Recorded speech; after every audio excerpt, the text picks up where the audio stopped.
Thank you and welcome to all of our new supporters on Patreon. This is an independently produced show, written, researched, produced, edited, distributed, and promoted by us, Carolyn, Kristen, and Michelle, and paid for out of our own pockets because it's important to us. But you can help us pay the bills by clicking the Patreon link on our website, poppreservationists.com, or by going to our link in bio on Instagram and finding the Patreon link in our link tree. It's one of the best ways for you to tell us that you like what you hear, so we can keep on trucking. Thank you and enjoy the show. But I have the perfect idea. I say we have a PCPS meetup and sleep over there. You guys, right? We're not no itching powder though. No one's paying. Yeah. My brother's not allowed anywhere near the set. That's right. We're gonna like there's gonna be like ghosts out in the trees. Hello world is a song that we're singing. Come on, get happy. A whole lot of loving is what we'll be bringing. We'll make you happy. Welcome to the Pop Culture Preservation Society, the podcast for people born in the big wheel generation who sang Ding Dong, Avon every time the doorbell rang. We believe our Gen X childhoods gave us unforgettable songs, stories, characters, and images. And if we don't talk about them, they'll disappear, like Marshall, Will, and Holly on a routine expedition. And today, we'll be saving the houses of our TV families, the ones we dreamed of living in ourselves. Which one was your favorite? I'm Carolyn. I'm Kristen. And I'm Michelle. And we are your pop culture preservationists. Do you guys have any plans this weekend? I have big plans to stay home by myself. Crickets. Big plans to stay home by yourself. Yeah, and I couldn't be happier. I'm loving it. I have that next weekend. Crew Kristen. is going on a little up north vacation to do some skiing, and darn it, I couldn't go. So I'll just have to stay here by myself with the whole house to myself, I guess. Oh gosh, I'm sorry. I know. I'll be thinking Wink. of you. You know what? I have that next weekend. Well, it's just my husband and I now anyway, but I have that next weekend, and I started watching a movie, just a little silly Netflix rom-com the other night. It was like a new movie. I'm like, oh, this looks cute. I started watching it and I immediately thought, no, save it for your girls' weekend. Yes. And by girls' weekend, I mean just me. Alone. That's so funny because that's exactly what I think of. What am I going to watch? I don't have to negotiate with anybody. I don't have to try and marry our two TV watching philosophies, which are vastly different. And I just feel like, fine, we'll watch this again. Gosh, we'll have fun. I'll be putting my nose to the grindstone, editing and, now I feel bad. Yes, Tiny violin. It never Get 'em stops. out for It's, Carolyn. what can Although I that say? is true. It never It's so stops true. for Carolyn. I know, it doesn't. No. Yeah, nothing stops for me. Not my brain, not my, I don't know, urine sometimes. Just a lot of things don't stop. Well, that's interesting, Carolyn, that you say that. Is that actually true? Like, could this nonstop editing, does this work well with the way that your brain operates? Yeah, I mean, I think so. And I was actually just talking to my chiropractor of all things about this because we were commenting on how long I sit sometimes, and I said, well, what happens is I get in this groove. So I'm editing. It's kind of like a jigsaw puzzle kind of thing. And if I haven't shared before, my brain has a little ADD going on. And so I can either be totally everywhere or I can hyper focus and just be in the zone. But once I kind of get out of the zone for a second, it's really hard to get back in the zone. So when I'm editing, I could be sitting there for 2.5 hours and I don't even know that 2.5 hours have gone by. Wow. But of course, that's not really healthy to sit when you've got lower back pain and you're going to the chiropractor. It's like, you can't sit for 2.5 hours. And I was explaining, gosh, well, it has to be a really little move so that my brain doesn't even realize I'm doing anything differently, or I'll get out of that space. That's really a productive space for me. Yeah. So. What about those standing desks? Have you ever seen those? Well, I do have, I don't have the actual standing desk, but I do have a little setup that I do that's like that. And then she said, maybe I could sit on, she said, do you have an exercise ball? I know. And I said, I think I do in our basement. I don't know if it's still inflated. Ours is like deflated. Yeah. Yeah. And she said, well, you can sit on that because even just, Just the bouncing. muscles you use. Well, just And I bouncing. thought, yeah. But then what if I hit the wrong thing and delete something? Or Although, but I thinking about it, that might work because you know how for some people it's easier to pay attention when you're doing something else like knitting or embroidery or something like that. And it could be that stabilizing yourself on the ball is the doing something else. Have you ever seen me on those balls? I would love to see. Could we see video though of Carolyn trying to edit while she's on the ball? She just keeps rolling off to the side, Right, and then rolling you'd be like, backwards. Her feet just fly up. Like some bad words as I'm toppling over and then the computer falls over. I don't know. I'm going to experiment with a few things because, I've had some back issues and I got this thing called a wobble chair. I'd almost hold it up, but I'm not going to move. Oh, I've of my seen it. setup. Yeah. And Tell it's us supposed more. It probably could be a little more It than sounds kind of anyway. naughty. Yeah. Well, not for me. I mean, naughty in that I curse when I'm on Yeah, it because exactly. I kind of fall off and it's kind of a pain. But anyway, I digress. Do you as I guys often do. remember in college, did you have those chairs at your word processors where it was like a chair that was slanted forward and then your knees would go on little pads in front of you? My daughter has one. We just got it for her. Do they still make them? Yeah, they still make it. There's no back to it. It's just a pad Yes. and it slants forward. And the reason we got it for her is during COVID, when she goes to college. Just for those of you listening, my daughter is she's a junior in college. That's crazy. And everything was remote, so she was at home for basically a year. So sitting at her desk taking classes all day long, and her back was killing her. And the way that she realized that she sat on her chair was with her knees drawn up a lot to her, like up. That's what I Or she do. sat and so her back was killing her. And so we got her that chair and she loves it. And so you almost sit and your knees, your like weight is kind of on your knees. I leaning can't Like you describe could it. fall over Yeah. and it scares me. We got it on Amazon. Mm-hmm. I'm totally getting one. I'm totally getting one because I cannot find a good way to sit. And I was And shopping you can't for slouch desk really in it chairs. either. You can't Yeah. slouch. All right. Well, maybe I'll good. try one of those. We should. I'm just going to come borrow yours and we'll see how it Oh, goes. yeah. You could do a trial She run. left it here. She didn't take it to Okay. college with her, so it's here. We'll pass it around. We'll each try it and then we'll give our grade. That sounds We'll good. call it the 1986 word processor chair. Yeah. Okay, are you guys ready to talk about your TV dream homes? Oh my gosh, wait. of course. Let's do it. Buckle up. Buckle up. Our house is a very, very, very fine house. Every time you watch TV, the people in the show have to live somewhere. And it's only natural that after spending time with them each and every week, sometimes for your entire childhood, that the homes those people lived in start to become as familiar as the characters themselves. Did you have a TV house you loved? A place you yourself wanted to live? Possibly with the TV family still in it? If you did, it's cool to know that someone agonized over that set. They decided what style it should be, they picked out the furniture, they toiled over the exact right accessories. That was someone's life's work. And it was important because the result could be that it would live in someone's heart forever. Oh, And it indeed. does. What a fun job, too, don't you think? Right? That would I be- know. Yes, So I think, but really much. stressful. I don't know that I could handle that kind of stress. I would be agonizing over like 2 accessories, you know. Mm-hmm. Do I And do so these much glass thought grapes goes- in blue Yeah. or green, you know? That is an actual situation that happened. Yes. Should I get the glass grapes in the orange or the green? That was in I the chose forefront orange. of my mind because it literally just happened when the 3 of us were in a vintage store late fall and Kristen could not decide on a set of glass grapes.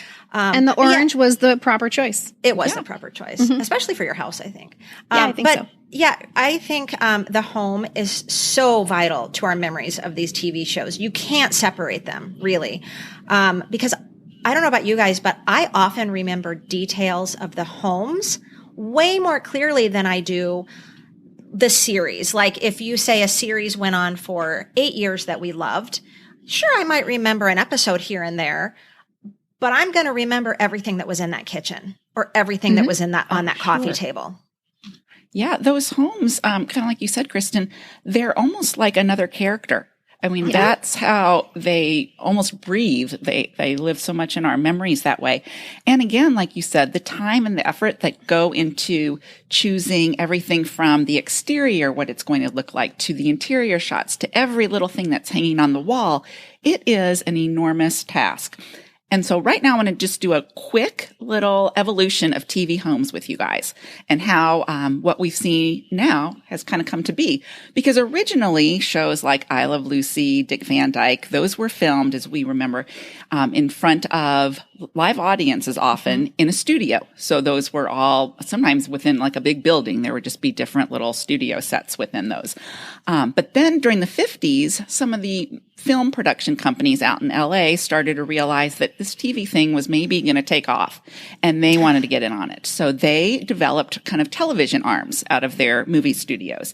And because of that, they had large studio lots because they'd been producing films on there. So now they could have these television shows produced also on these big lots, and they could in turn have exterior shots. They could have outside shots. Before that, everything was inside, and now we can be outside. So, I mean, think about that. We don't know where Lucy and Ricky lived. Right. We never saw the outside. Whereas when you watch Friends, they show the outside of the building before every scene begins. We never saw the outside of Lucy and Ricky's building. We didn't. And did we ever see the outside of the Dick Van Dyke show house? No, never. We did.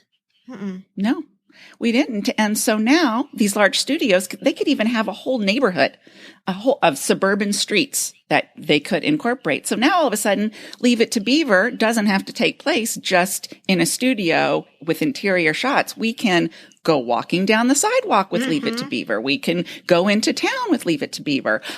Hazel was another one of the first shows that was able to have exterior shots. And because these studios basically had space to create these scenes.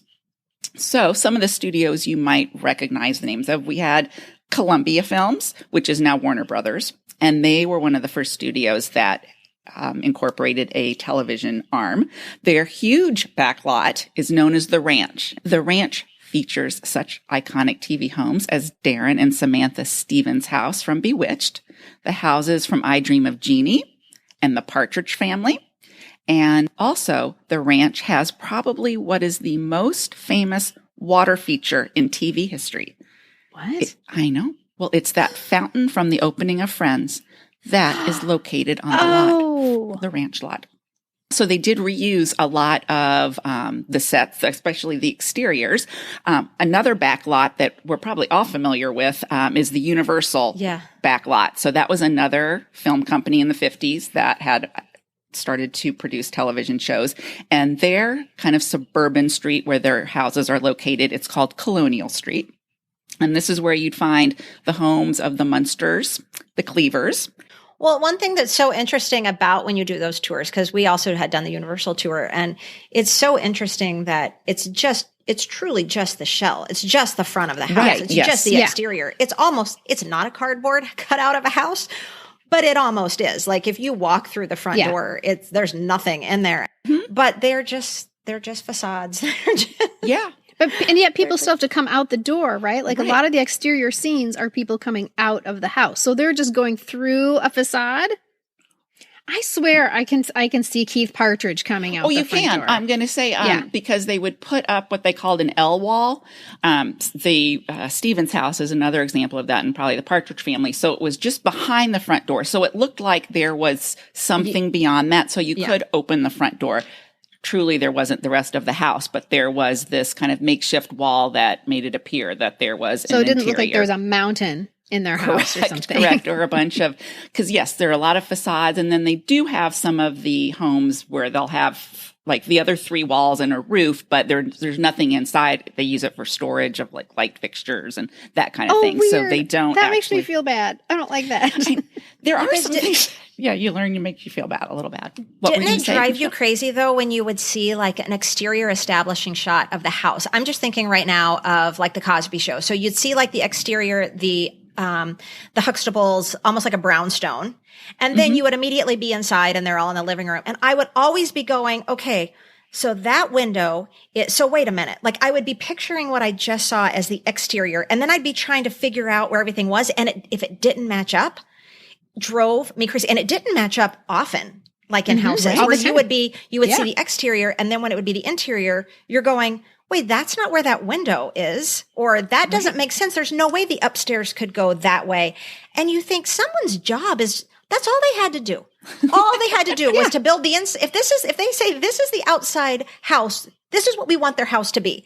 Now someone needs to make the inside set look like that could actually be inside that house, and they failed. Right. It's like the person on the Little House on the crazy. Prairie set whose job it was to say braids when Laura's braids were in front when they were supposed to be in back. They should have had a person who could pick that out. Right. Yeah, I think it was Karen Grassley told us it was the script supervisor, because I was like, I want to be that person. I want to be that person who says, you guys, if this is the outside, there's no way that window then needs to be on the other side of the room or whatever. Do they think people don't notice that? And for the two studios that we just talked about that had they were obviously creating the facade. Why can't they just, create the home behind it to correspond?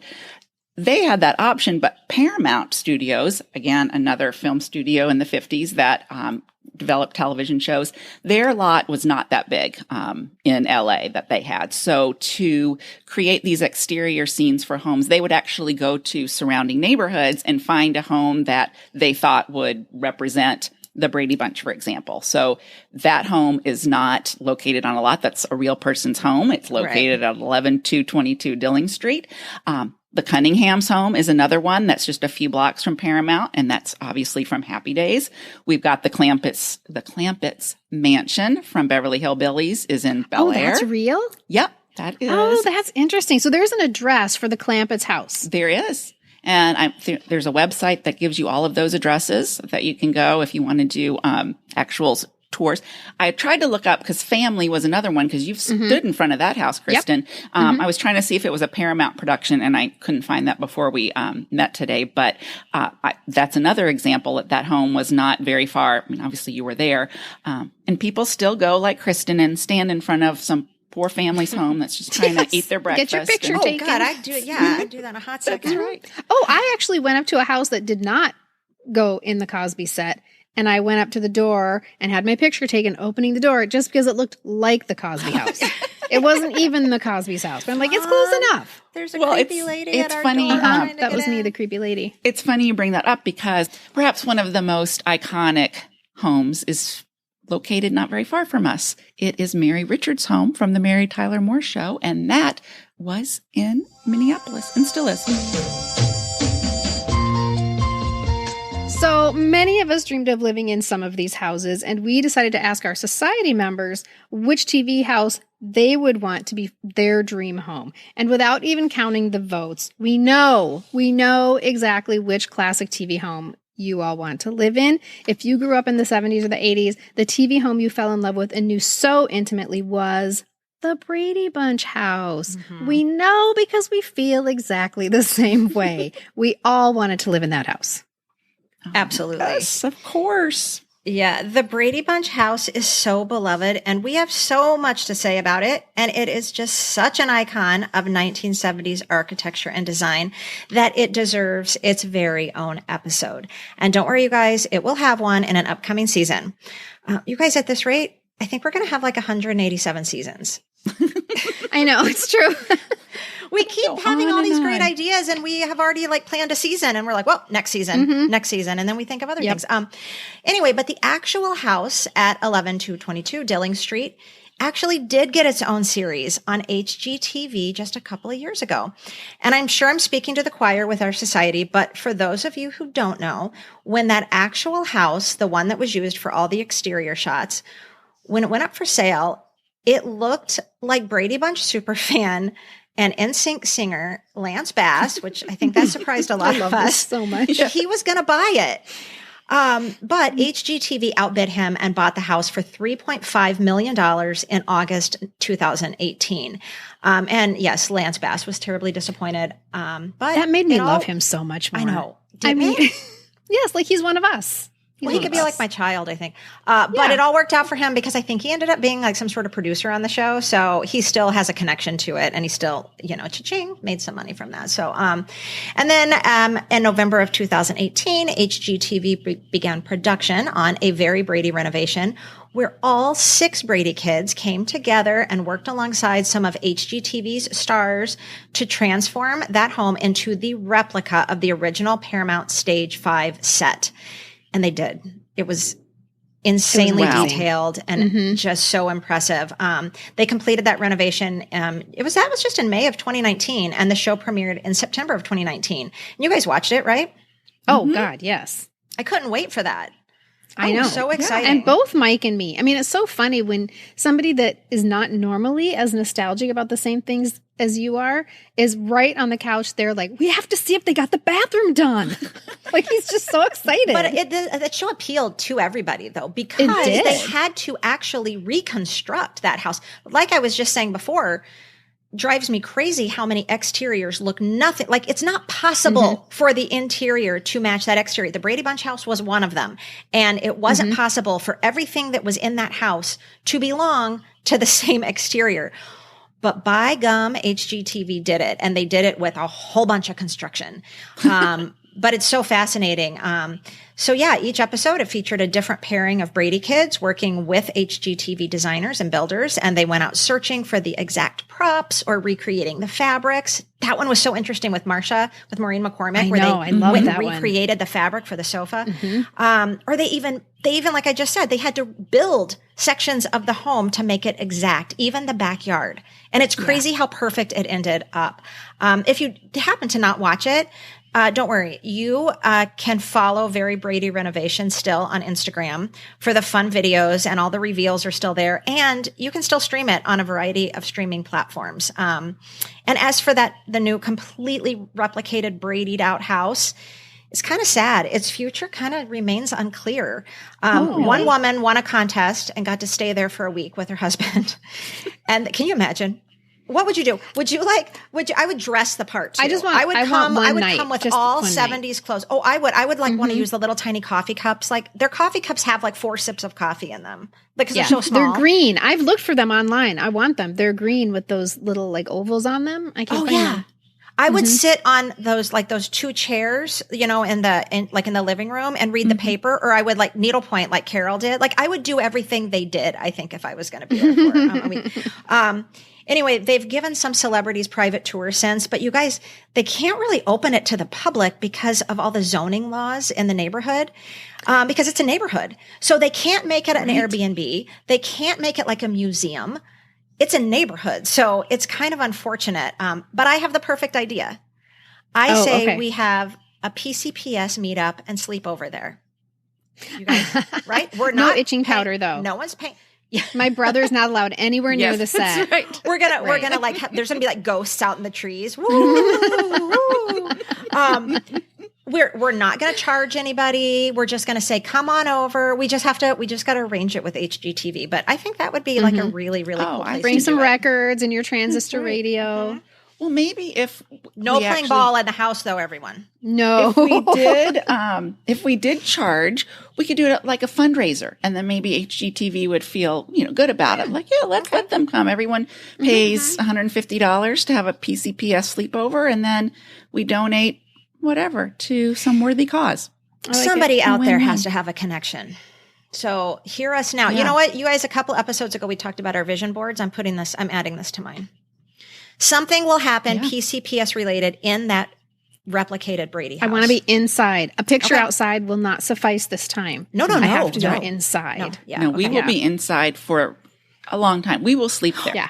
Well, can the 3 of us get the In my girls' Lawns rooms, though? nightgown. Everybody else can the 3 of us get the girls' rooms? Can I have Cindy's bed over against the wall? Yeah. Thanks. Okay, thanks. Yes, and I'll lean out. Oh, I don't want to be Jan, but I'll be Jan. Okay. I'm Okay, you Jan. get the window. where You your get the window neck- bed. You look out, when you dropped your necklace into the Oh, my necklace!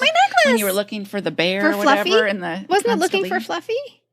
Oh, you were was looking it? up at the sky. I thought you were maybe I looking have at it like a wrong. At the constellation or something. I thought you were looking at a constellation. Okay. Yeah, That's what I the thought bear. it was too. That's so like Or a- me. Yeah. And then she recreates the evening, and she screams when she realizes, "Oh, my necklace fell in the bush." That's Oh, it's right. Ursa Minor. she Is doesn't it just Ursa scream. Minor? Yeah, she doesn't just scream. It's like a howl. It's like a, I mean, it wakes everybody up. Everybody comes running from all around the house. What? The boys come in. Of course, when the boys come in, though, they're tying their bathrobes because you don't go from Right. one room to Oh, another. you can't come out of without your room without your bathrobe. on. Those Brady's do and their such a thing? bathrobes. I tell you, I thought You born in a everybody. barn? Yeah, really. It's just Yeah. bathrobes. Those were a big thing in that show. Everyone had a bathrobe at the end of their bed. Well, I bet it was censorship stuff because there couldn't be a toilet in that bathroom because of the censor. So there couldn't because people don't show pee. a toilet, No, yeah. right? No peeing. Well, I loved that. What would you call it? The TV room. You know that room off the kitchen den. where they. Okay, love the that den. room so I said, much. no, what'd it's you not call his Mike's? Mike's. Oh, Mike's. You're right. I just called it like the family Isn't- room. That to me that's like a there's like like the living room is always more like the formal living room. The family room is where Right. the family hangs out and watches TV in our house, at least. So Yeah. I always think of 'Cause that you're as right, the Mike family works room. in the den. And they had Okay, those it's the really family cool room. plaid. That's what I wanted. Those plaid L couches that I think they actually became single size twin beds. Like you could pull them out. Okay, Like well, there then was we're gonna in the. a lot of space for I was gonna say, PCPS people yeah. to sleep. Oh, this is true. That's right. And they can sleep outside because the weather's always nice. We can On put the a few AstroTurf? tents. Yeah, on the AstroTurf in a pup tent. And Tiger's dog Bring house. your own AstroTurf. Or Tiger's doghouse. Yeah, that would work. Did you know that the Pop Culture Preservation Society is on Patreon? Patreon allows you to support our work by becoming dues-paying members of our society. We are an independent, women-run endeavor with a commitment to delivering the highest quality listening experience to our community. And so we've taught ourselves how to record, edit, and produce a podcast in midlife, a time when most of us are asking our kids how to regram a TikTok, so that we can deliver episodes that truly speak to you. Support from PCPS patrons means that we can devote more of our time and resources to the content, sources, equipment, software, hosting, and research that you've come to depend on, without worrying about how to pay the bills. So thank you. We appreciate you from the bottom of our bell-bottomed hearts. Okay, you guys, now it's time to share our favorite TV home with our listeners. The one that you could imagine yourself living in and waking up in and eating breakfast in. So if you were going to come and knock on my door. Come and knock on my door. It's not that one, though, Someone right? can't sing that without me repeating it. Yeah. I You can't sing that. Sing it. But, so Yeah, if you I love were it. going to come and knock on my door of my favorite TV home, you would be at 1164 Morning Glory Circle at the home of Samantha and Darren Stevens from Bewitched. That's a good house. I love that house. I have loved that home my entire life. And I never really knew why. I just knew I wanted, as I said, to wake up in there. I wanted to eat breakfast in that kitchen. I wanted to be friends with Tabitha. It gives me this warm feeling, this just warm, comfy feeling every time I think of it. And it wasn't until we were doing research for this episode that I thought I need to dig into why I feel that way. And so I watched some episodes, looked through some videos, and I gotta say, I think one of the big selling points was that this home had not one, but two sets of stairs. Oh, And yes. when you live in a Mhm. ranch house in Houston, Texas, all you want is stairs. You think that you have made It's it true. if you have an upper floor. So the fact that you could go upstairs from not only the entryway, but also the kitchen, oh my gosh, this was over the top house. Carolyn, can I just tell you that I Yes. had the same experience because I lived in a ranch house in California. And when we moved to Minnesota, not only was I getting stairs, I was getting two sets of stairs. I mean, it was Wow. almost too much. It was too much. It's Mhm. it, and You I must think have that's felt like you guys were like super wealthy. Like I would have felt like, oh my rich. God, Dad, are you president? Yes. Mayor of Minnesota? I'm the mayor of I'm Minnesota. so glad I'm not alone with that because somehow I thought that stairs equaled wealth. Like if you had Yes. stairs, you were rich and didn't have a care in the world. absolutely. Yeah. It Yeah. was wonderful. So that second set of stairs, you guys, I mean, stairs came down in the kitchen. Okay. You could just come down from your bedroom and come into that fun kitchen. So that is another place I think I fell in love with that home. Not only it had these really cool, like shuttered bifold doors that separated kind of the bar pass through into the dining room. And I thought that was Yeah. really neat. Like you could have a really messy kitchen, but shut those and you could entertain and no one would have to see that your kitchen was messy. I mean, that's pretty cool. That's pretty ingenious. Yes, I really loved that. Mhm. But we're just going to take a moment. We're just going to sit for a second. We're going to talk about that kitchen because it was pretty darn cool. Okay. It had, well, obviously the magic that she would do in there, but almost a magical appliance. You know, the magic. The magic. Obviously. Yeah. There is the coolest oven range setup in that kitchen that looks magical, but it is real. It is the Frigidaire Flare electric range.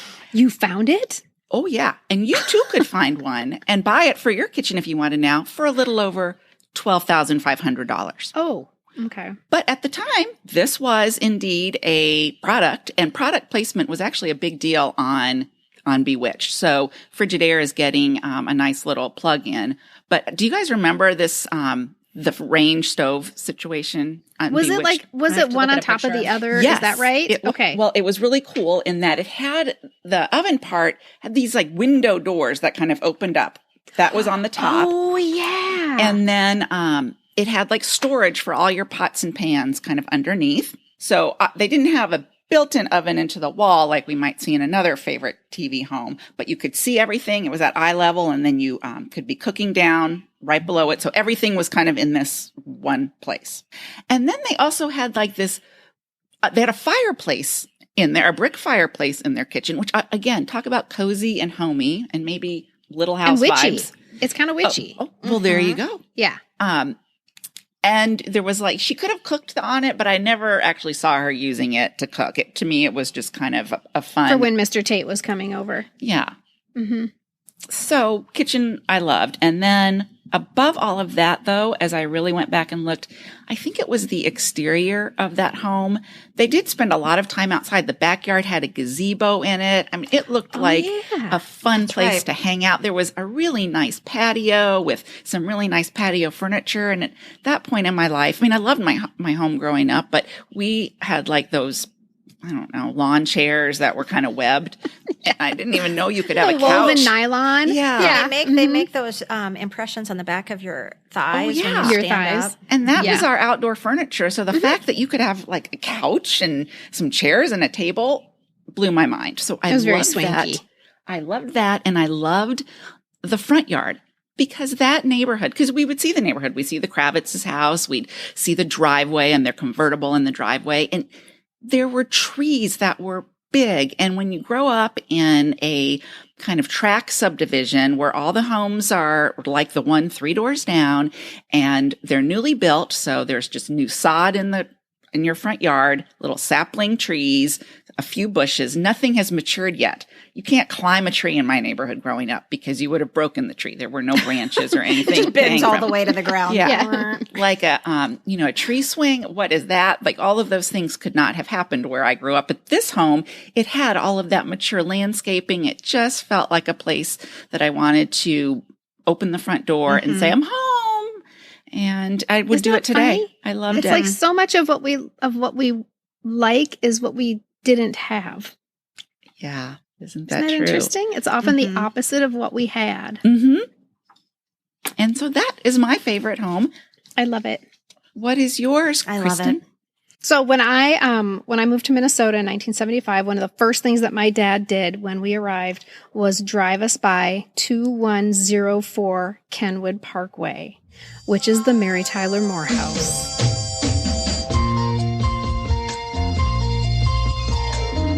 You can turn the world on with a smile. And that's somebody's actual address. Somebody lives there right now, and I just advertised it to all of podcast land, all of the peoples out there. But it doesn't matter because it's such a well-known address. All you have to do is Google Mary Tyler Moore House, and 2104 Kenwood Parkway comes up. So I've revealed nobody's secrets. But it's a big, beautiful Victorian house that was built in the late 1800s. It's on one of the most beautiful streets in one of the most beautiful neighborhoods in the city of Minneapolis, just a mile or so from my house right now. And I can drive by it anytime I want. And I do. I do it all the time. Those of you who are Patreon supporters, thank you so much, by the way. And we're so excited about some of the bonus content that we're starting to put on Patreon. And one of them is going to be our little field trip to that very house where we have some fun pictures and videos available for our Patreon supporters. God, now we got to do it. Yeah. Who's going to make me do that? That's why I said it. You guys, how have we not done it? Yeah. We've got to do it. I know. And we I know. got to wear Well, our it's berets. winter We right need to now. all wear our berets. Right. Well, I know, Our but little it's, tans. it's like 30. We'll find a day that it's like 30. It's got to look good in the pictures, though. So it's not that I don't want to go outside, is that you've got to make sure it shows up. So I drive by all the time. Even when I'm not in the neighborhood, I'm like, I'm just going to turn right here instead of left and go by Mary's house. I do it all the time. Oh, yeah. Whenever we have company from out of town, I mean, that is a stop, never fails. That's one of the places we take them. Yep, and watch their jaws drop. Yep. So here's what the producers of the show wrote in the script outline after the location scouts found 2104 Kenwood Parkway. They said, this is in the script outline, a room, actually an entire apartment, a single large room. There are some, mostly of the working girl variety, who would consider this a great find. 10-foot ceilings, pegged wood floors, a wood-burning fireplace, and, most important, a fantastic ceiling height corner window. Right now the room is totally empty, but it won't be for long. It will be the main setting for the Mary Tyler Moore Show, so God bless it. Oh, I just got the chills. I know, I did too, and it's so like the cute. 4th time I've read it. Isn't that great? Yes. And here it is, and we can go look at it. So Mary's fictional address is 117 North Weatherly, apartment D. And you guys want to know what I did last night? What'd you do? I bought brass letters that say apartment D, and I bought them, and I'm going to put them on my attic door. Mike that's doesn't know cute. yet. Don't tell him. That's cute. This is what happens when you're up researching for an episode late at night and you're like, I think I need some letters on my attic door that say apartment D. Really, my attic is much more like Rhoda's apartment than Mary's, but it's the spirit of apartment D that I want up here in my attic. Oh. So when I graduated from college, I went apartment hunting with my roommate, and we found an apartment that we called the Mary Tyler Moore apartment. It just stole our hearts. And it was just a few blocks away from the actual Mary Tyler Moore house. gosh. Although on the sketchier side of the neighborhood, we were totally in love, and we wanted to live there and be Mary and Rhoda. But we were also trying to be good adults. This was our first act of adulting. We were getting our new apartment, and we really wanted to make practical decisions and show our parents that we could make good decisions, not decisions based on TV shows from our childhood. And so we passed on the Mary Tyler Moore apartment because the rent didn't include heat. And we calculated that would be like $60 a month, maybe divided by 2. And so we thought the practical decision would be to go with the Good Times apartment and not the Mary Tyler Moore apartment.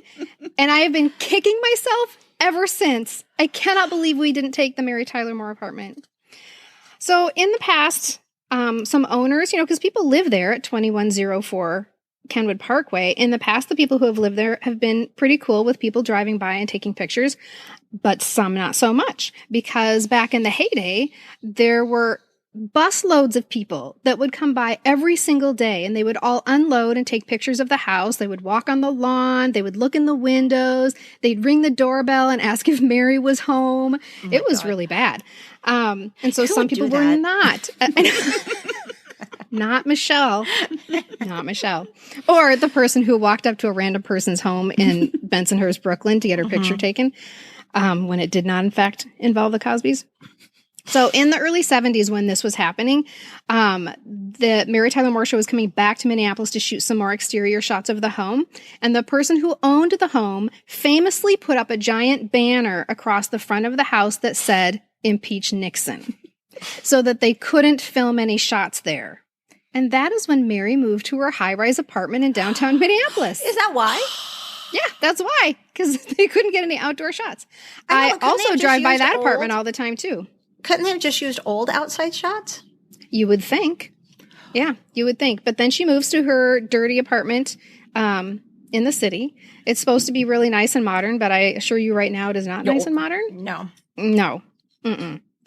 Okay, so let's talk about the inside of the apartment a little bit, because that's also what we loved so much, right? When you look at the front of the house, Mary lived behind the big Palladian windows, Phyllis lived down below, and then Rhoda lived in the turret that is to the right. And it was a studio apartment, which as a kid I thought was so charming. I was like, why do we need all these rooms? You can have everything you want. You would never have to leave your room. It would be fantastic. And it was furnished with what was supposed to look like thrift store finds because, of course, Mary was newly single. She may have been living with her parents. We're not exactly sure. She was trying to make it on her own. And so she had to cobble together some pieces. So in particular, the oak dining table and the upholstered chairs are supposed to look sort of thrifty, like she has some budgetary constraints. She had a sunken living room that is where she slept, on the pull-out couch, and you step down into the living room via 2 steps that were flanked by bookshelves. So essentially your bookshelves were on the ground. Oh my God. And then her stereo sat on the ledge of the sunken living room, which would have been the floor for the rest of the apartment. So you have everything you need right there in your sunken living room with your books, and you've got your music, and you can reach it all from your bed. It was just too good to be true. So her kitchen was behind a sliding screen that looked like stained glass, and it pulled down like a roll-top desk. And she had a fridge that fit under the counter. So she had to bend down to get things out of her fridge. That was so exciting to me because everyone knows that things are much cuter when they're tiny. So this tiny fridge was really exciting. You guys, every time she came home from, this happens all the time in so many episodes. She comes home, she comes in and she's carrying 2 bags of groceries and they always, stuff's coming out the top. Like you can see the tops of carrots or a thing of bread and she can barely carry them because, they didn't have grocery bags with handles. And she sits them down. I'm so sorry to interrupt you, but why didn't they have handles? Why did it take them so long to figure out handles? Never. Yeah. But all I was ever thinking was, where's she going to put all that? As a child, there's no pantry. No, I have no idea. I don't even have a memory of watching Mary Tyler Moore as a child. All my memories of watching Mary Tyler Moore are from when I was in like college and up. But where is she going to put all that?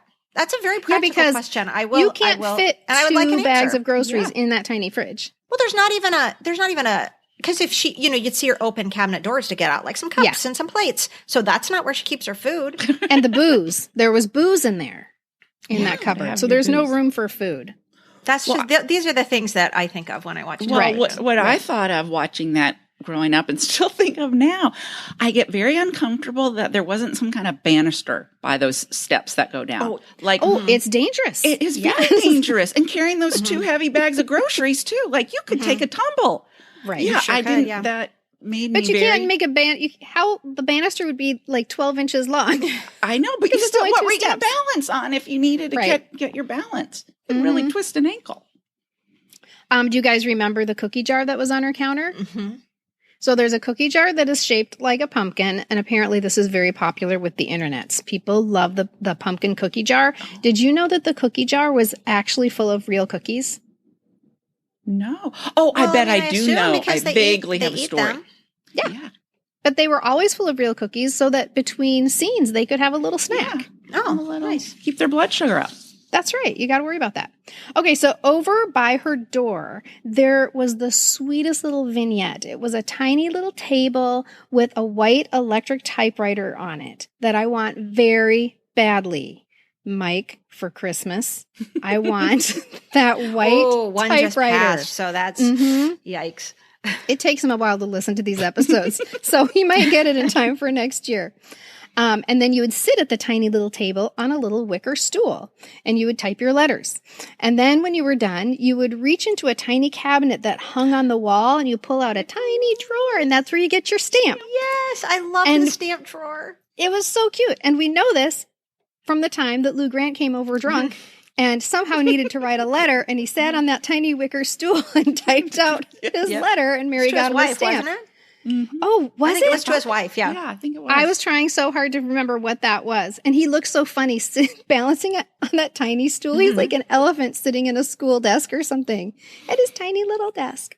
So then to the left of her amazing arched floor-to-ceiling windows is her closet/bathroom. How much were you dying to go through that door? Always.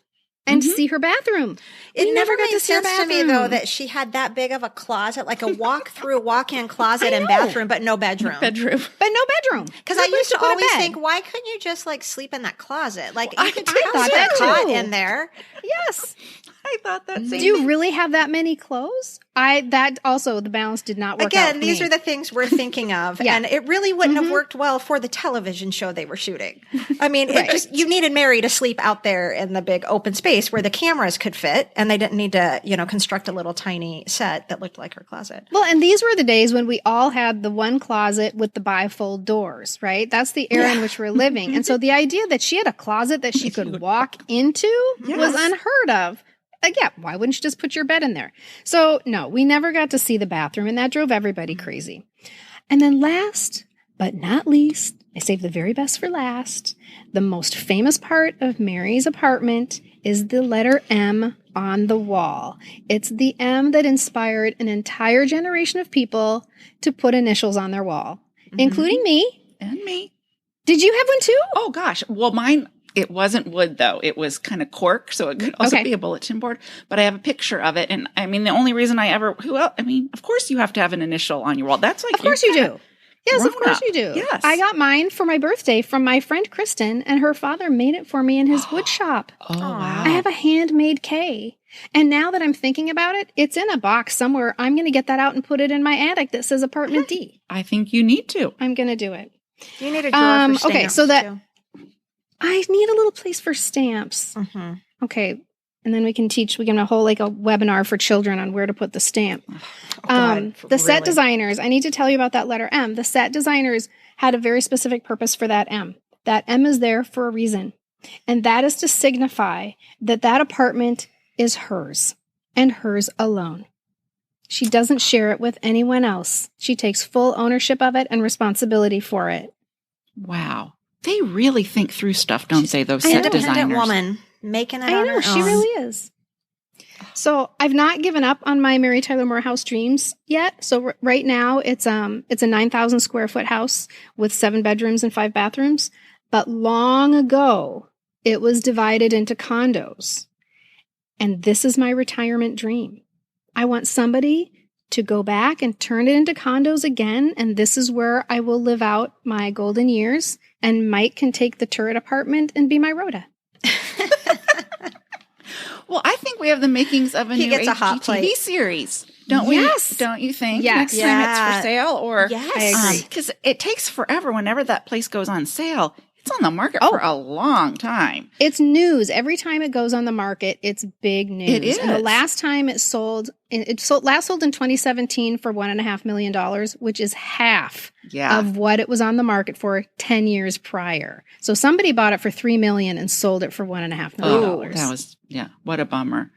Well, Michelle, where are you going to take us? Where are we going to visit you in your We're favorite going to go house? to Ohio. Oh, I forgot they lived in Ohio. We're going to go to Ohio. Yay. You guys, seriously, this was a near impossible task for me to pick one TV home. And honestly, I feel like I'm still wavering, but no, I feel really good about my choice. I was going between like 4 TV homes. So I want to tell you how I came to my decision of which one to pick and share really quickly. So instead of picking a TV home because I was in love with its decor and vibe and felt like I could happily move in there today, like with it looking as is, like Dick Van Dyke's living room or the gorgeous colonial exterior of the Bradford's home or Kate and Allie's cozy basement New York apartment. I'm picking the TV home of probably my favorite TV family. And I know that wasn't necessarily the purpose of this little exercise, but let me explain. While I don't particularly love the decor of this home today or feel like I want to move right into it today, I did love it in the 80s. And I still get a feeling every time I picture it or see a photo of it. I get a feeling of warmth, a feeling of happiness, and a feeling of family. And that's why I'm choosing the home from Family Ties. I bet we've been together for a million years. And I bet we'll be together for a million more. So we never saw the exterior of the Keaton's home, but we spent almost all our time in the living room and in the kitchen. And the kitchen was my very favorite room in that house. I don't know if you guys can remember, but it had a really big island with a bulletin board and a Kiss the Cook sign that was kind of hanging lower. I loved the floating shelves, which I think you didn't see a lot of in the early 80s. And so all their dishes and glasses were on floating shelves. So you could see they had the little orange juice glasses with the oranges on them that I loved. Oh, yeah, they did. Yeah. They had a water They did drink a cooler. lot of orange juice. They did, and milk, yes. And they had, and I like, in an episode I was just recently watching, they pour the milk out of a pitcher. Like, obviously, when they get their milk, then they pour it into a pitcher, and then they. They also, another thing I loved about it is I loved that they kept their cereal. Do you guys remember their cereal was always in those tall Tupperware containers, which I thought were the coolest things. I wanted all my cereal in Tupperware containers. They had that standalone water cooler by the back door. They had a walk-in pantry back there.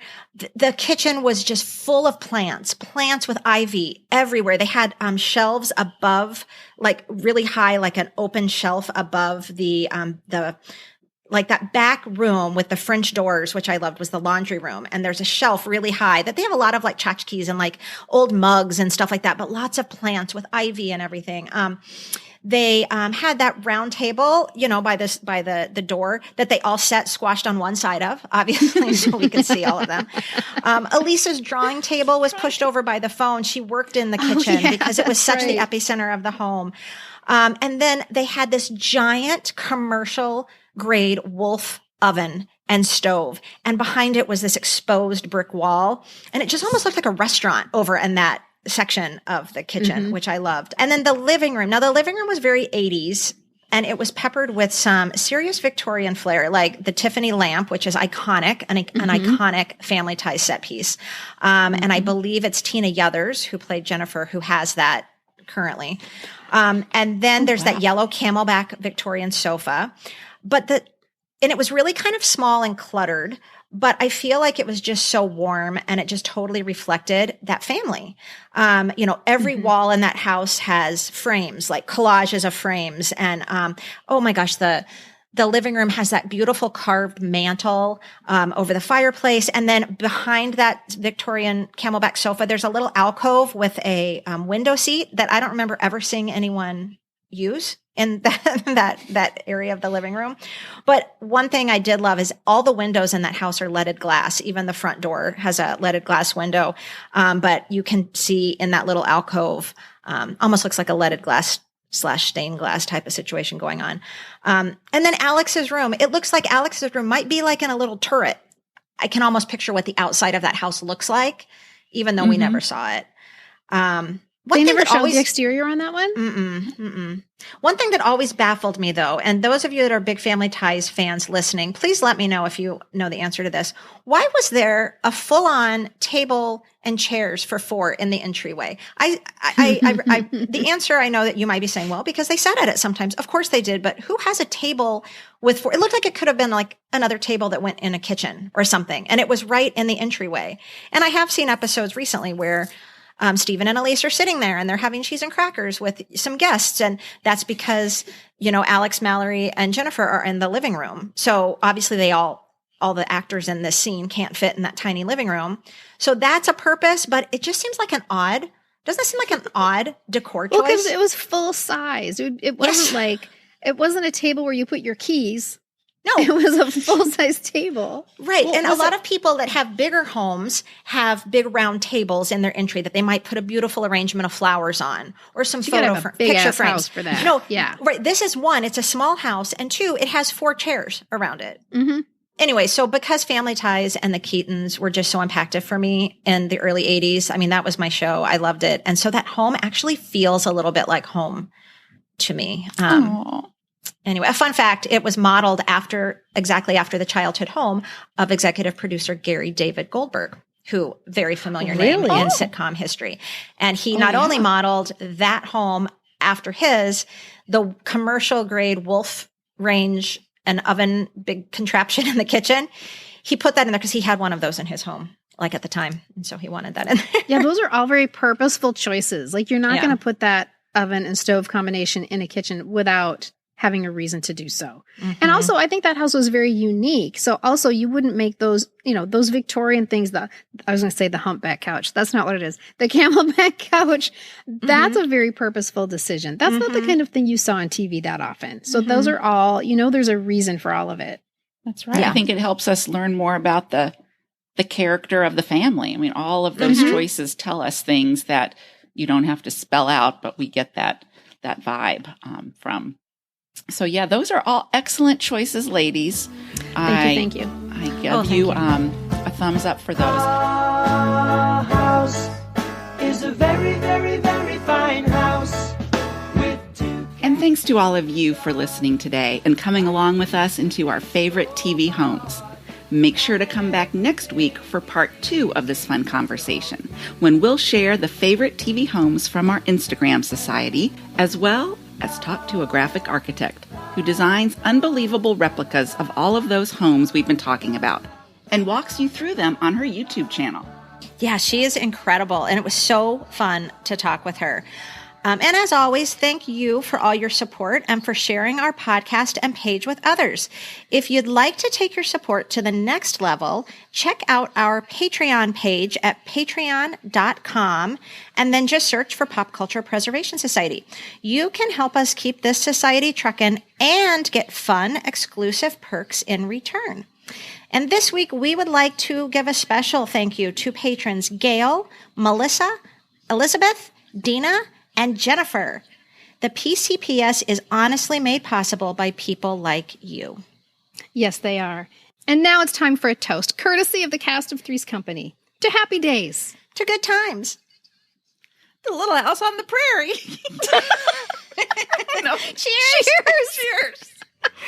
The information, opinions, and comments expressed on the Pop Culture Preservation Society podcast belong solely to Carolyn, the Crushologist, and Hello Newman, and are in no way representative of our employers or affiliates. And though we truly believe we are always right, there is always a first time. The PCPS is written, produced, and recorded in Minneapolis, Minnesota, home of the fictional WJM Studios and our beloved Mary Richards. Nanu Nanu, keep on trucking, and may the force be with you. We go traveling together, spread a little love and it will keep moving on. Something always happens whenever we're together. We get a happy feeling when we're singing.